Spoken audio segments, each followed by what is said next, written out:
Hi, in this video I'll work out an example of the F-test. We use the F-test to test the difference of variances or standard deviations. The problem states the following. A nutritionist is comparing the variances in calories of two types of prepackaged salads, Eat Smart salads and Ready Pack salads.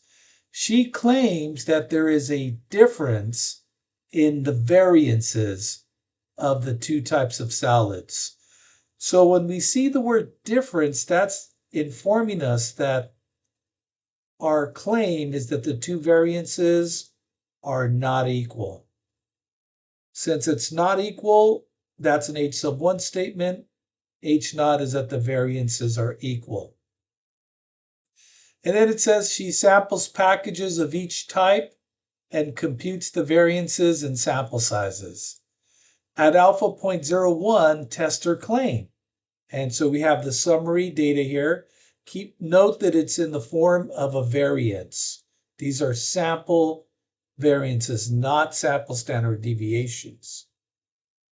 Our next step is we compute degrees of freedom of the numerator. That's n sub 1 minus 1, so 14 minus 1 is 13. We also calculate degrees of freedom of the denominator.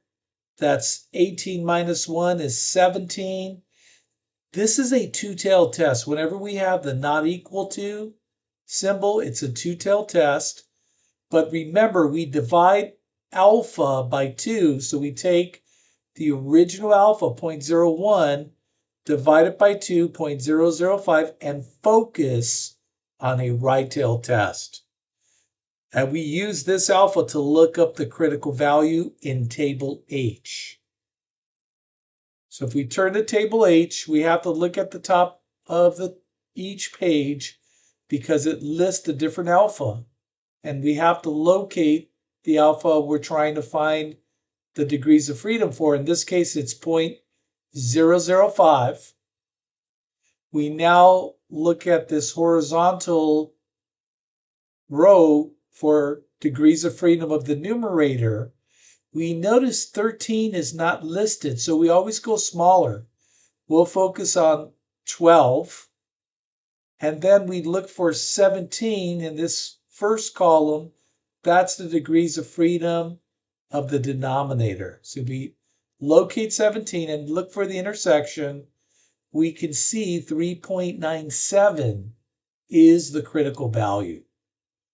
So we draw our asymmetrical F distribution, and the critical value is 3.97.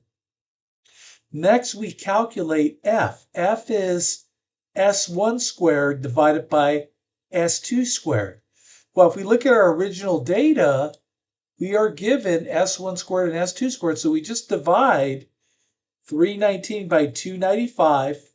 That's 1.08. And that falls in the non-critical region.